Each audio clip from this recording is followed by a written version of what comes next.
Assalamualaikum warahmatullahi wabarakatuh. Bismillahirrahmanirrahim. Alhamdulillahirrabbilalamin. Wassalatu wassalamu ala sayyidina Muhammadin wa ala alihi wa sahbihi ajma'in, amma ba'du. Selamat bergabung di channel Ngaji Kitab Online bersama saya Muhammad Yasin dari Kudus. Kali ini kita akan mengaji ilmu hadis dan juga ilmu tentang nasihat-nasihat dan fadilah-fadilah atau keutamaan-keutamaan. Adapun kitab yang kita buat acuan adalah kitab Lubabul Hadis karya Imam Jalaluddin Abdurrahman As-Suyuti dan juga syarahnya yaitu kitab Tanqihul Qaulil Hafiz karya dari ulama besar asal Indonesia ya, yang kemudian bermukim di Mekah yaitu Syekh Nawawi Al-Bantani. Akan tetapi dalam mengaji nanti tidak saya maknai satu persatu kata agar kita waktunya tidak memakan waktu yang lama.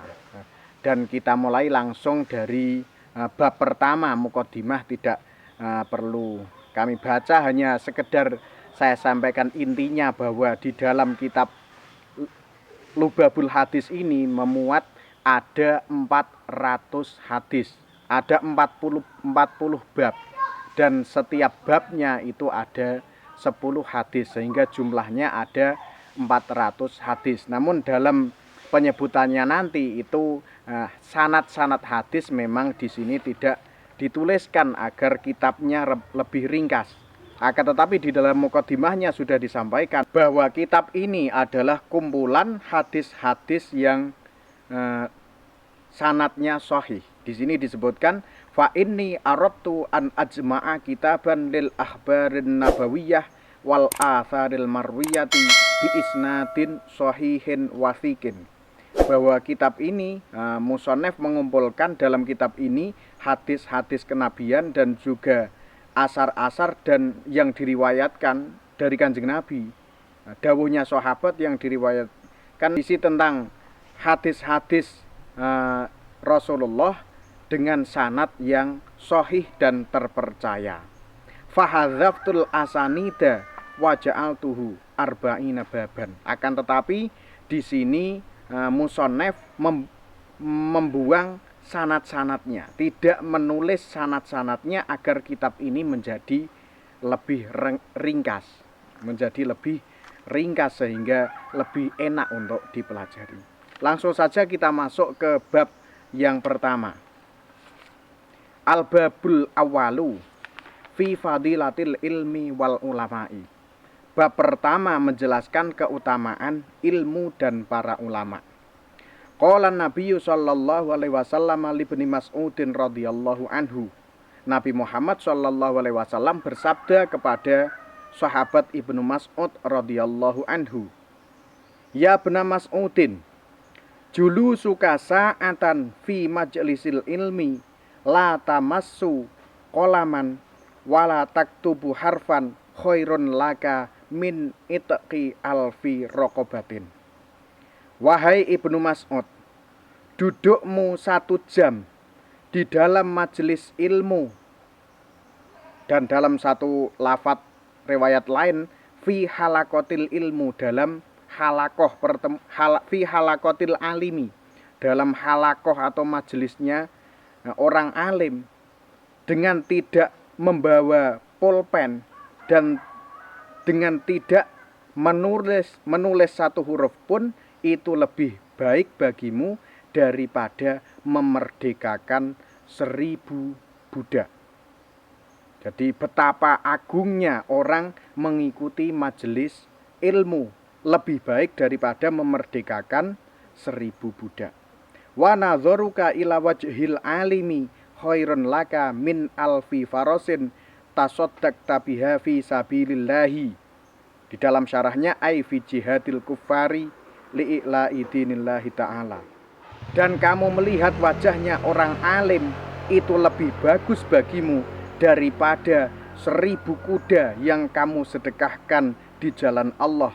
Ai fi jihadil kuffari, maksudnya dalam memerangi orang-orang kafir, li'ila'i dinillahi ta'ala, untuk membela agama Allah, untuk meluhurkan agama Allah. Itu masih lebih utama melihat wajahnya orang alim, orang yang memiliki banyak ilmu agama yang mengajarkan ilmunya. Tapi dalam syarahnya dijelaskan melihatnya binadzoril mahabbati, dengan penglihatan cinta.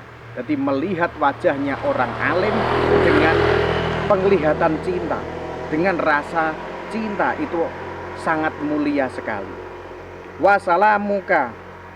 Wasalamuka alal alimi khairun laka min ibadati alfisanatin. Dan salammu, ucapan salammu kepada orang alim itu lebih bagus bagimu daripada beribadah 1000 tahun. Jadi ketika kita berjumpa dengan orang alim, kita mengucapkan salam, itu lebih bagus daripada beribadah 1000 tahun.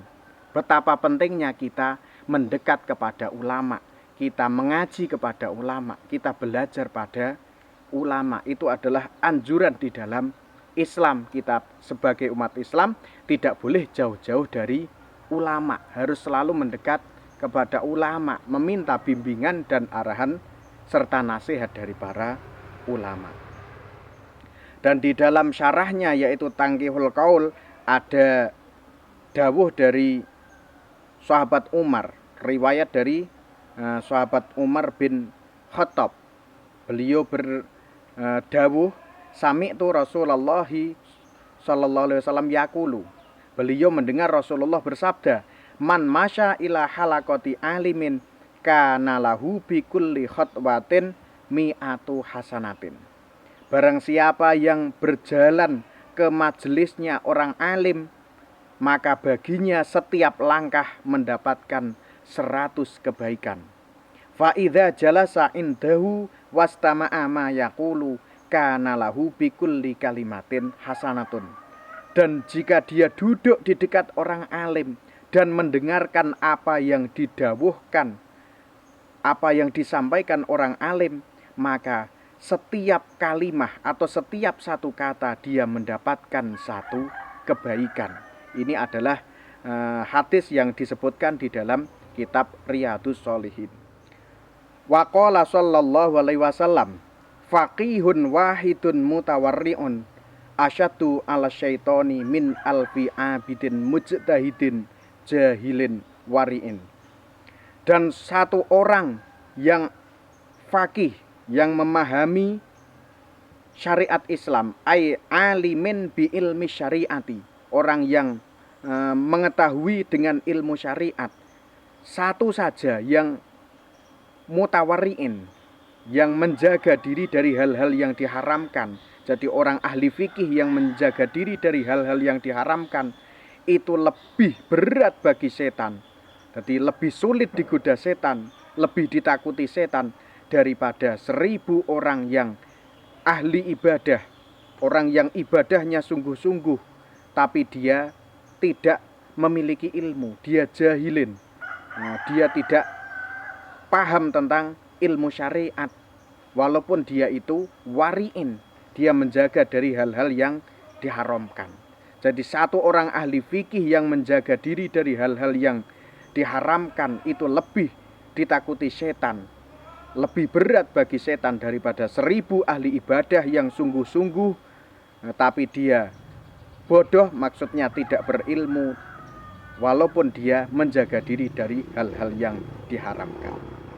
Wa qala sallallahu alaihi wasallam, dan Nabi Muhammad sallallahu alaihi wasallam bersabda, fadlul alimi alal abidi kafadril qamari lailatal badri ala sairil kawakibi.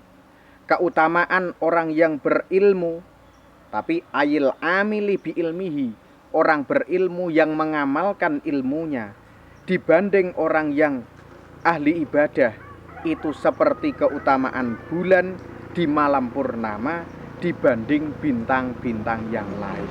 Betapa mulianya orang yang berilmu, lebih mulia dibanding para ahli ibadah, jauh lebih mulia orang yang berilmu.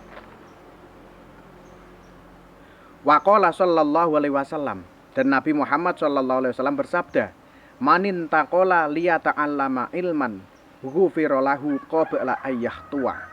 Barang siapa yang berpindah tempat, pergi ke tempat lain, entah itu berjalan, naik kendaraan untuk belajar ilmu, maka diampuni dosa-dosanya yang telah lewat. Maksudnya adalah min dzambihis shaghair, dosa-dosa yang kecil sebelum dia melangkahkan kakinya. Jadi sebelum dia melangkahkan kakinya ke majelis ilmu, dosa-dosa kecilnya sudah diampuni oleh Allah. Wa qala sallallahu alaihi wasallam, akrimul ulama'a fa innahum indallahi karama'u mukramuna. Muliakanlah para ulama karena mereka di sisi Allah adalah orang-orang yang mulia dan dimuliakan. Ai indal malaikati, dimuliakan oleh para malaikat. Wa qala sallallahu alaihi wasallam, man nadhara ila wajhil alimi nadhratan fa fariha biha khalaqallahu ta'ala min tilkan nadhrati malakan yastaghfiru lahu ila yaumil qiyamati. Barang siapa yang melihat wajahnya orang alim, orang yang berilmu agama dan mengajarkan ilmunya, dengan satu kali melihat, lalu dia merasakan bahagia, dia merasakan senang, maka Allah menciptakan dari penglihatan itu satu malaikat yang memintakan ampun untuk orang tersebut sampai hari kiamat nanti. Wa qala sallallahu alaihi wasallam, man akrama aliman faqad akramani. Barang siapa yang memuliakan orang alim, maka berarti dia benar-benar memuliakan aku Nabi Muhammad maksudnya. Waman akramani faqad akramallaha. Dan barang siapa yang memuliakan aku Nabi Muhammad, berarti dia benar-benar memuliakan Allah, karena Nabi Muhammad adalah kekasih Allah. Waman akramallaha fama'wahul jannatu. Dan barang siapa yang memuliakan Allah, maka tempatnya adalah surga, karena surga adalah tempatnya orang-orang yang dicintai Allah. Wa qala Nabi sallallahu alaihi wasallam, dan Nabi Muhammad sallallahu alaihi wasallam bersabda, naumul alimi afdalu min ibadatil jahili. Tidurnya orang alim, orang yang berilmu, itu lebih utama dari ibadahnya orang yang bodoh, orang yang tidak berilmu. Maksudnya bagaimana? Adalah ainaumul alimil ladzi yura'i adabal ilmi afdalu min ibadatil jahilil ladzi la ya'lamu adabal ibadati. Maksudnya tidurnya orang alim yang menjaga adab-adabnya ilmu itu lebih utama daripada orang bodoh, daripada ibadahnya orang bodoh yang tidak mengerti adab-adabnya atau etika-etikanya ibadah. Karena orang alim itu apa yang dilakukan itu didasari dengan ilmu. Sedangkan orang bodoh itu banyak hanya dengan prasangkanya. Dijelaskan di sini dalam Tangkihul Qaul, aili annahu qad yadhunnu al-mubtila musahhahan wal mamnu ajaizan. Karena orang yang tidak berilmu itu kadang-kadang dia beranggapan hal-hal yang membatalkan dianggap sah, hal-hal yang membatalkan qad yadhunnu al-mubtila musahhihan. Terkadang hal-hal yang membatalkan dia tidak tahu, dianggapnya itu sah-sah saja. Wal mamnu ajaizan. Dan kadang-kadang dia mengira hal-hal yang dilarang itu diperbolehkan. Jadi seringkali orang yang tidak berilmu itu hanya dengan prasangkanya, dia tidak mengerti apa saja yang dilarang sehingga dianggapnya boleh. Apa saja yang salah dianggapnya benar karena dia tidak mengetahui yang sebenarnya. Wa qala Nabi sallallahu alaihi wasallam, man ta'allama baban minal ilmi ya'malu bihi aw lam ya'mal bihi kana afdhala min ayyu salliya al-faraqatin tatawuan. Dan ini yang menakjubkan sekali. Nabi Muhammad sallallahu alaihi wasallam bersabda, dan barang siapa yang belajar satu bab ilmu yang dia amalkan atau belum diamalkan, maka itu lebih utama daripada sholat 1000 rakaat sholat sunnah. Jadi orang yang belajar satu bab ilmu yang diamalkan atau belum diamalkan. Jadi dia belum hanya bisa mempelajari, belum bisa mengamalkan. Maka itu lebih utama daripada dia sholat 1000 rakaat sholat sunnah. Karena orang yang mencari ilmu dengan niat yang benar, tentu saja dia sudah ada niat untuk mengamalkan, hanya saja mungkin dia belum bisa atau belum sempat. Wa qala Nabi sallallahu alaihi wasallam, man zaro aliman faka'annama zaroni. Barang siapa yang mengunjungi orang alim, maka berarti sama saja dia mengunjungi aku, Nabi Muhammad. Jadi seolah-olah dia mengunjungi aku. Waman sofaha aliman faka'annama sofahani. Dan barang siapa yang berjabat tangan dengan orang alim, dia seakan-akan berjabat tangan dengan aku, Nabi Muhammad. Waman jalasa aliman faka'annama jalasani fid dunya. Dan barang siapa yang duduk bersama dengan orang alim, maka sama saja dia duduk bersamaku di dunia. Waman jalasani fid dunya ajlastuhu ma'i yaumal qiyamati. Dan barang siapa yang duduk bersama aku, Nabi Muhammad, di dunia, maka aku akan mendudukkannya bersamaku di hari kiamat nanti. Betapa mulianya orang yang berilmu. Maka kita diperintahkan untuk mendekat, untuk mengunjungi orang yang berilmu, berjabat tangan dengan orang alim, dan duduk bersama orang alim, mendengarkan ilmu, penjelasan, nasihat-nasihat dari para ulama. Sekian untuk bab yang pertama. Wallahu a'lamu bishawab. Semoga sedikit ini bermanfaat. Wallahul muwaffiq ila aqwamit thoriq. Wassalamualaikum warahmatullahi wabarakatuh.